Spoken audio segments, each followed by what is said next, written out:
Hey, it's Sean, founder of StartupFreedom.com.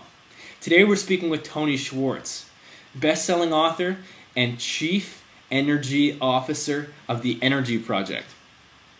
Tony's a best-selling author in the realm of energy management, and that's also what his company, the Energy Project, focuses on as well. You see, 10 years ago, Tony became obsessed with the concept of energy management. He realized that people were focusing too much on time management and nobody was focusing on how to manage your energy. And what he found through professional sports, professional musicians, and a whole bunch of studying was that if you manage your energy, you can get more done, make more money, and have a more fulfilling and full and enjoyable life because you have more time off. So he started coaching people and businesses on how to manage their energy, and that's what the Energy Project is all about. And since then, he's wrote a number of best-selling books on the topic. The one that I came in contact with was The Power of Full Engagement. That book literally changed my life. You can ask my girlfriend. She's now Tony's biggest fan because now I have more free time, I'm making more money, and I'm enjoying life more.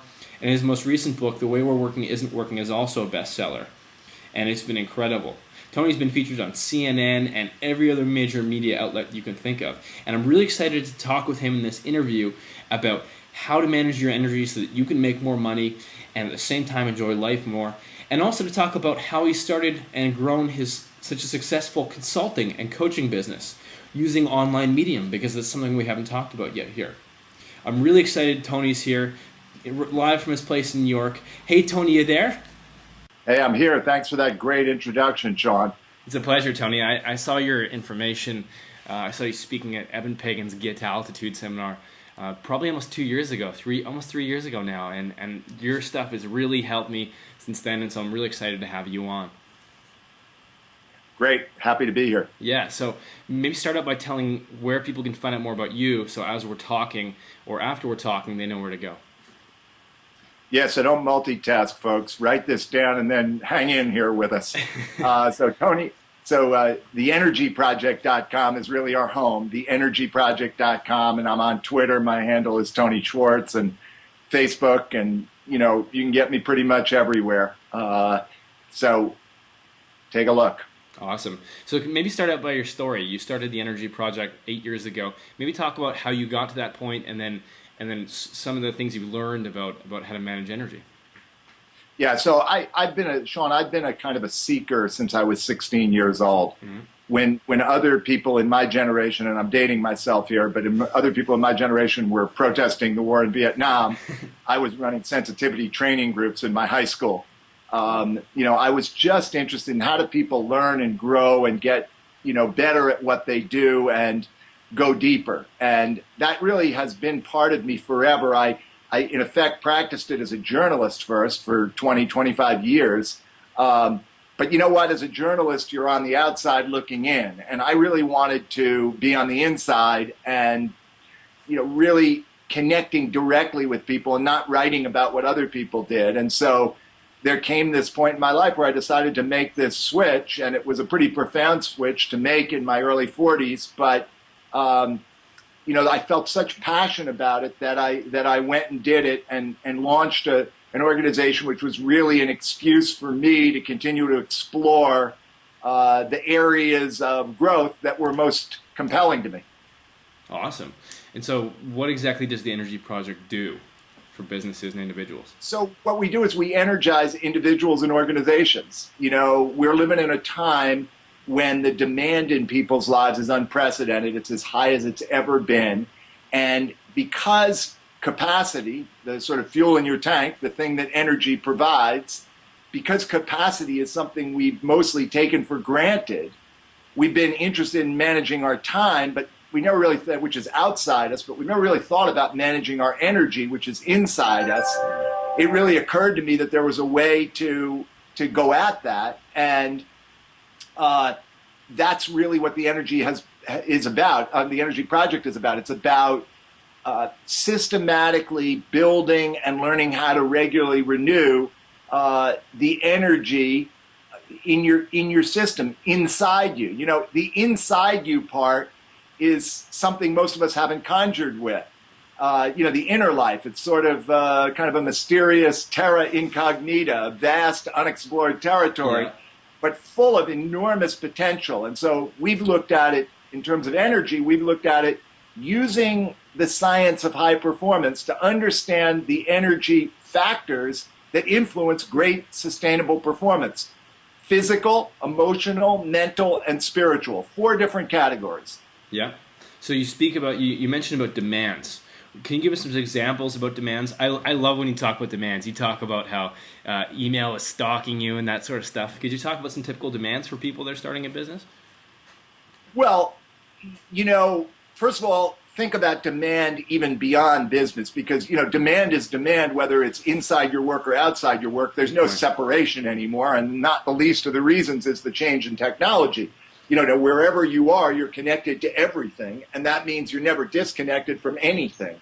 Yeah. So you've got things coming at you. You know how the world has changed, and people have multiple roles where they used to be much more specialized. So, if you're having children and you're a guy, you're expected to be as much part of the child rearing process as your spouse is. That wasn't always true. If you're a woman 30, 40 years ago, you were, and you watch Mad Men, you know this, you were expected to stay home unless you were the real exception. And now you got to do it all. And then you go to work, and to your point, the number of ways that you can communicate with other people, and it seems to increase every day, but we know that, emailing and texting, and then the sort of subcategories of tweeting and, Facebook updating, and then checking all of the different ways that we can access information and have the world at our fingertips. All of those things mean that your attention is scattered between many, many different things, but it becomes harder and harder to focus your attention on any one thing. And that the problem with that is that we know that the single most important factor in being effective at work is to focus on one thing at a time in an absorbed way for a significant period of time. But we live in an ADD world, and we're used to actually now training distraction. We're used to doing multiple things, but never doing any of them very well. Mm-hmm. So what are the typical multiple things that we face on a day-to-day basis? What could be considered distractions that most people do? Well, let's just say, Sean, from using science to understand this for just a moment. Let's just say you're working on something that's challenging to you. You're writing something. You're thinking through a strategic plan. You're doing something that, takes not only effort, but actually enough effort that it's uncomfortable. Mm-hmm. And so there's always the part of you that's hungering for getting away from it. So imagine now that you hear that ping, that Pavlovian ping of the email. And I say Pavlovian because it pulls you just as intensely and predictably as you would be pulled by a plate of chocolate chip cookies fresh out of the oven. There's something powerful about it. And what is it? Well, it's that on the one hand, it's a possible excuse to get away from something hard to do, because email is certainly easy to look at. Mm-hmm. And on the other hand, email, and by the way, human beings are designed to move away from pain, so you're actually hooking into an evolutionary instinct you have when you push away from that. And then the other thing is that the email coming in or the text coming in promises or has the potential to be a source of pleasure.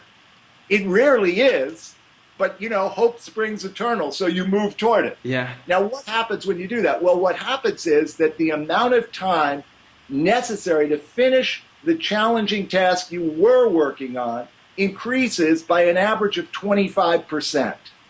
So not only is it less, not only do you subject yourself to a lower level of quality if you keep interrupting yourself, but you also diminish your efficiency in getting it done. So we have this default instinct to juggle multiple balls at the same time, mm-hmm. but it's costing us every time we do. I agree. And so we get into this rhythm where we're doing all these things, and when you're starting a business, you're really excited about what you're doing, and so you don't pay attention to all this energy you're wasting on these distractions. And one of the things that I wanted to ask you was, when you're starting a business, it's a really exciting time. You just talked about the reason why you started the Energy Project is because you're so passionate about it. How do you hold yourself back and monitor the distractions that you're using and monitor your energy when you're so excited about what you're doing? Yeah, I mean, it's a really good question because, of course, I'm an entrepreneur like a lot of the folks that you're trying to help. And, there is a phase where of building a business where every single thing seems urgent, every single thing seems exciting, and your energy feels infinite, right? You feel like, I'm so excited by this. You live off of what I would call spiritual energy, the energy of meaning, the sense that what you're doing really matters. But the problem is that, we pay a price down the road, both in terms of how we feel and how effective we are, and also in terms of the quality of the work we're doing, if we do it too continuously. So, the first thing to recognize when you're starting a new business is that you are going to be pulled by every single situation that comes along that feels urgent. And if you don't build a intentional way of managing yourself and managing your demands, you are inevitably going to run yourself down and run your business down. And the main things that we tend to avoid in building new businesses are, and this is consistent with what I was saying to you earlier, the things that are really hardest to do. We're going to go and default to the things that are easiest and most fun to do. And the other thing is those parts of the business that are more important but not urgent, to use the Covey language. So things that will deliver great value in the long term if you thought about them. Like in my business, it would be instead of focusing on marketing, focusing on the quality of the product and really being willing to put in an enormous amount of time and energy, even though the payoff is subtler and longer term. You could, in a sense, get away with a cheesier product if your marketing is good enough. But what you're doing then is you're buying short-term gain at the expense of long-term value. So really figuring out the distinction between those things that ought to occupy your attention because they are urgent and those things that you really need to invest in, even though it's hard and even though the return won't be immediate, and creating a life in which you can set specific times of day, narrow times, meaning short periods of time, no longer say than 90 minutes, during which you focus on that activity and then take a rest, but you focus on that activity single-mindedly, and you have it built into your life every day, every week, at a specific time, so that even though there are a million things pulling you away from it, you habitualize, or what we call ritualize, the behavior, so that you're doing all the things you need to do and not simply being at the mercy of external forces which now can pull you in 10 directions at any given moment. Exactly, and you talk about being pulled in 10 directions in every different moment, and a lot of people are sitting there thinking, that sounds like me, but I don't know. Focusing on the important things and differentiating them from the urgent things and working in 90 block periods of time sounds like a lot of work, Tony. It sounds like it's hard. I don't want to put myself in a box. But what I found is that it's actually very easy to do using habits and rituals. So could you talk about how you get this ritual going? Like if you decided that you want to work in 90-minute blocks, how do you get going?